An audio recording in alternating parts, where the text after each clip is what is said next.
A blessed day sa inyong lahat mga kapatid. The Lord is risen. Hallelujah.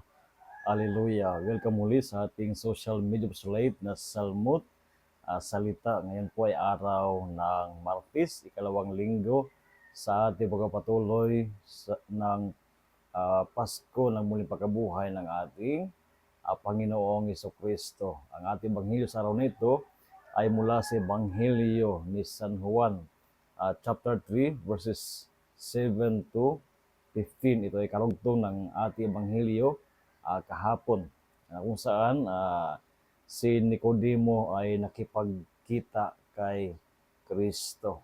Sa ating Ebanghelyo ngayon, ating matunghayan na hindi nakakaintindi si Nicodemo, no, sa mga sinasabi ni Kristo.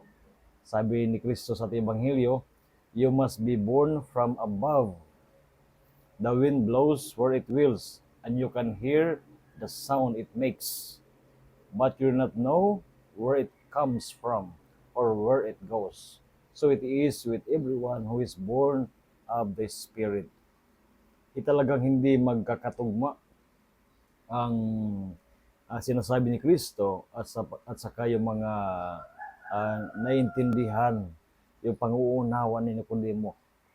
Kailangan ni Nicodemo ay yakapin ang bagong buhay na nais ni Kristo ipagkaloob sa lahat ng mga gustong sumampalataya sa Kanya, hanggang sa nanatili siya sa kanyang sariling pananaw, sa kanyang sariling iniisip bilang isang guro, ay talagang hindi niya maintindihan ng mabuti ang mga nais na iparating ng ating Panginoong Jesucristo. He has to set aside, no, lahat ng mga kanyang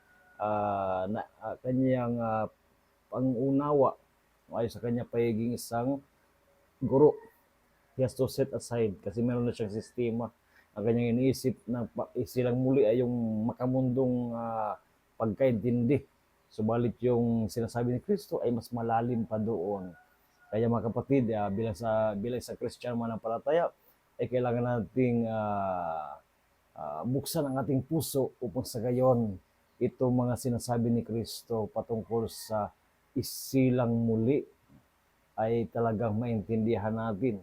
Kung pagiging Kristiyano natin ay talagang maintindihan natin at maranasan natin kung paano gumagalaw ang biyaya ng Espiritu Santo sa buhay natin. Ang Espiritu Santo ay hindi natin nakikita, subalit bilang mananampalataya kay Kristo, naramdaman natin kung paano ito gumagalaw sa buhay natin. Subalit yung mga hindi kauri natin ay talagang hirap na makaintindi sa mga bagay na ito bilang sa mga Katoliko, bilang sa mga Kristiyano.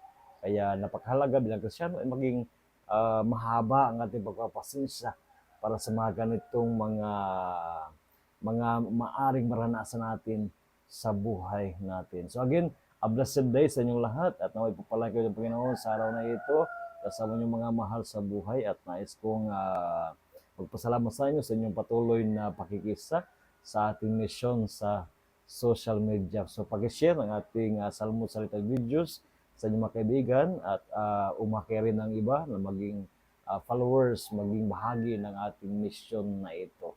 So again, a blessed day, and of course, rest assured of my prayers for each one of you.